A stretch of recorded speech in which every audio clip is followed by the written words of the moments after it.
Everybody is still locked up in the past. They all want to go back to what it was, as opposed to saying, you can't go back to what it was.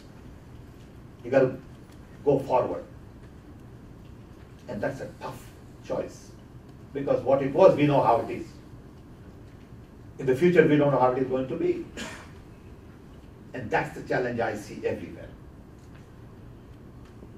Just to give another idea, I have a couple of minutes. In '94, I came up with an idea of mobile wallet, to put a wallet on cell phone.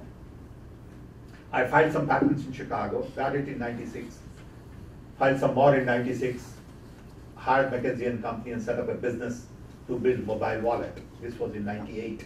Then internet bubble came, everything sort of went crazy.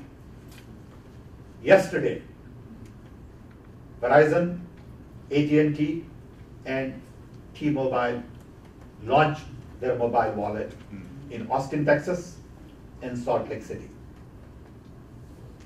I designed that. It is my technology. But it took 15 years. Pioneers always have arrows in the back. It takes a lot of blood and sweat and tears. And I think that's the kind of vision we need today everywhere. Everything I see is about to change. And that requires young talent. Because it is their future that is at stake. So when I do something in India, I always keep in mind 550 million young, below age of 25. They need to build smart cities of tomorrow. They need to push for disaster management systems for every little place. They need to really work on managing traffic, providing security, providing all kinds of new services to citizens. Everywhere you look around, there are unique opportunities for new technology, new solutions, new vision. And I think we are all fortunate to be living in very exciting times. These are the best of the best times that I know of in the human history. World is coming together, it is becoming as one little village. Differences are fewer. I know when I came to Chicago 50 years ago what it meant to walk in the South Side. I went to school at IIT. Things have changed. I think we have a great city.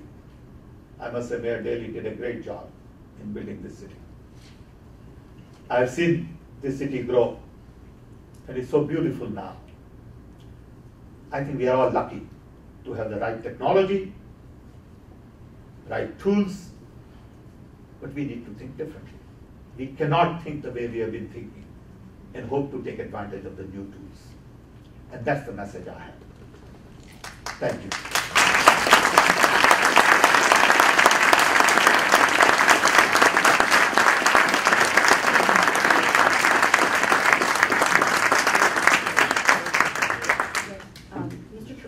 Would you like to take some questions from our audience? Because I'd be you've delighted. stimulated a great conversation here. I'd be delighted if you have time. You are the organizers. We will make it, yes. Thank you. I will. Please. Because it's like talking to my family. I mean, because people are, many faces I know for a long time. Yes, please. Yes, sir. I'm curious about the statement you made about getting the facial recognition and unique ID for every person in India. I think in the U.S. that might raise some concerns in some quarters. What's the objective and how do you deal with several of these issues? The main objective is to really improve delivery of public services, create transparency, accountability. See, we have a lot of leakage in the delivery of public services. A lot of middlemen trying to steal here, steal there, corruption, all that is part of life in emerging societies. Technology can bring about openness, accessibility, connectivity, networking, democratization, decentralization, and hopefully social transformation.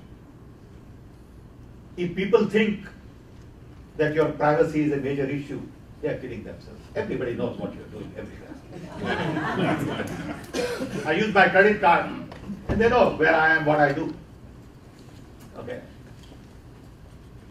So I think this privacy issue is just overdone. There is not much privacy. And when you travel, they know what you're doing. You can scan all kinds of documents.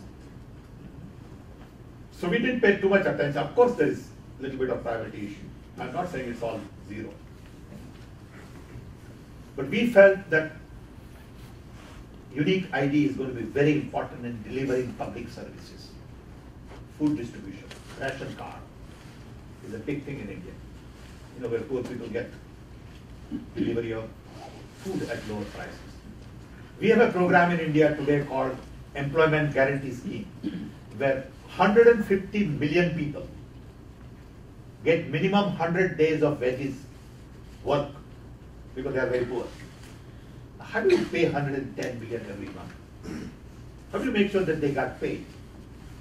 You need technology. Without technology, they don't get paid. Somebody else gets paid. Money goes out. And that's what we are trying to do, is improve efficiency, productivity, transparency and all that. It's a tough battle, a lot of resistance. Over here. Thank you for a very inspirational message and really appreciated that. Now, you talked about thinking differently. How do you really inspire people to think differently? How do you teach them? How do you institutionalize that?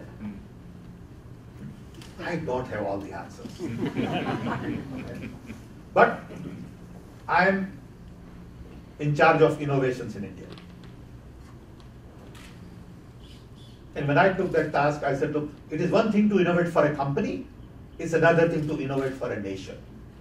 Two separate things. I'm in the task of building a nation and not building a company. I quit building a company a long time ago because it didn't interest me. And my son and I have this argument all the time. He said, Dad, how come you didn't make billion? And I said, it just somehow didn't interest me.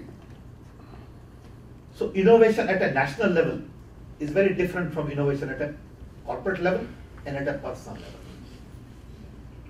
It has to come from within. I mean, all the books are there. Dozens of books on everything you want to do. How much of that we practice? It's all known knowledge.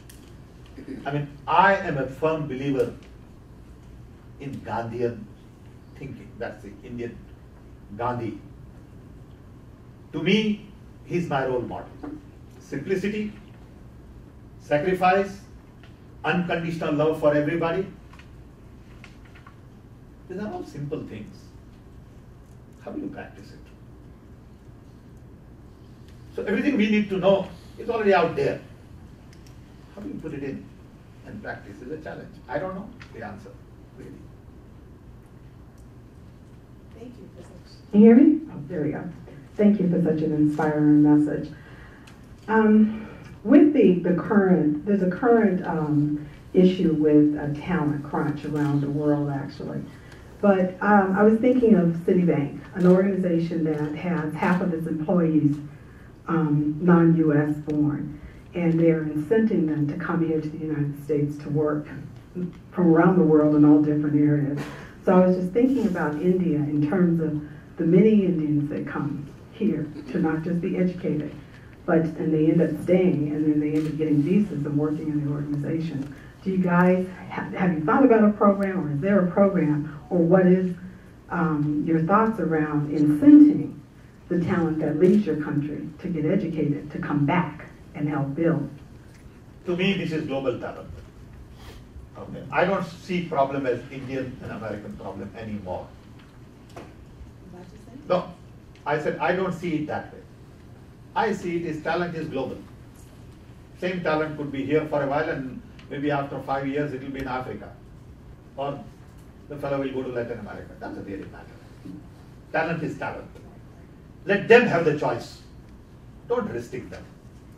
You know, young people should not be restricted. Let them do whatever they want to do. Some right, some wrong. We did it. Okay, how can I say they should be restricted? Okay. So I think this first question is we definitely need to build more talent everywhere. Because even in US we need today 100,000 software engineers. There was a Wall Street Journal article just a few days ago. We don't have it. We need 400,000 nurses. We don't have it. Why can't we train 100,000 software engineers Why can't we train 20,000 in Chicago? I think we can. Do we have the political will to do it? I don't know. I mean, there are a lot of bright young kids around here, I know. You know, they can be trained. They don't have to have a PhD in software. But you can train them probably in a year or two to do interesting work. Today, tools are very different. You know, my generation had to learn machine language programming. Pretty complicated. Okay, I learned all of that. You know, microprogramming and all kinds of crap. It's all useless today. You know, today I just can get some young guy to just, you know, start programming in 6 months. Open source, you know, cloud computing, mobile applications, and, you know, get on iPad. They know it already anyway. I give this example. I have a 20-month-old granddaughter. She lives in San Francisco. She Skypes every day. What is this? They don't have to Skype. 20 months. Okay? Immediately she'll push a button and she'll say, hi, Dada. Then she'll tell me something to do. And I get amazed. Because her idea of grandfather is somebody who lives in virtual space.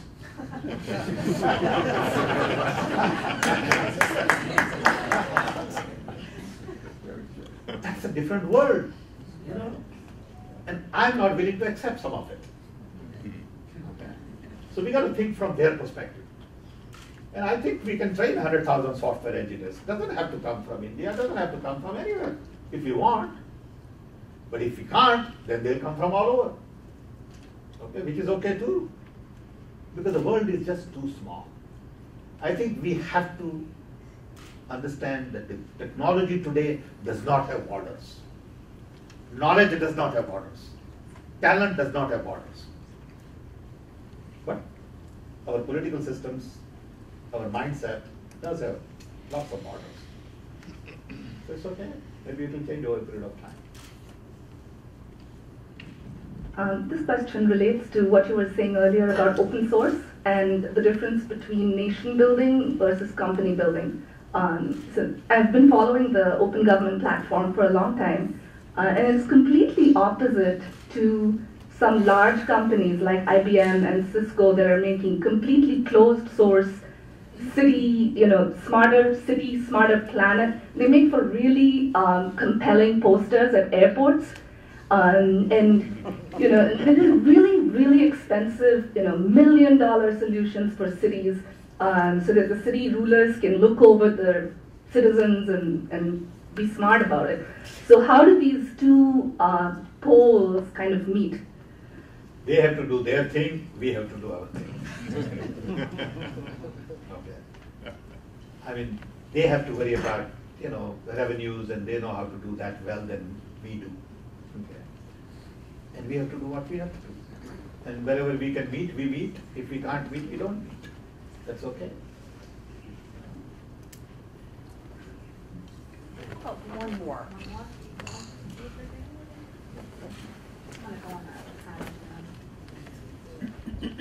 Will you be with us the whole day? No. Into the evening? No, okay. Sorry, I'm here only for a few days. I gotta go back Friday. People can catch you in the next. No, he's leaving in a few minutes, Say it Kevin. again? Oh, leaving in a few minutes, okay. Yeah, that's okay. I mean, I can spend a little more time, no problem. Hello, thank you for your speech. It was very enlightening and inspirational. In regards to what you mentioned about the 1 billion in India and how you're trying to identify them, what are the concerns that you have in place for things that are happening in the US, like identity theft? How are you going to handle that for 1 billion people? Are there any security measures in place? Security is definitely a concern to all of us. We work with US government also on security. We understand security is a big issue, but it has to be solved. In the process, you'll have some problems too. Every technology has plus and minus. I always give example of knife. I can cut tomato and I can kill somebody. Take your pick. Okay. So you need to use knife.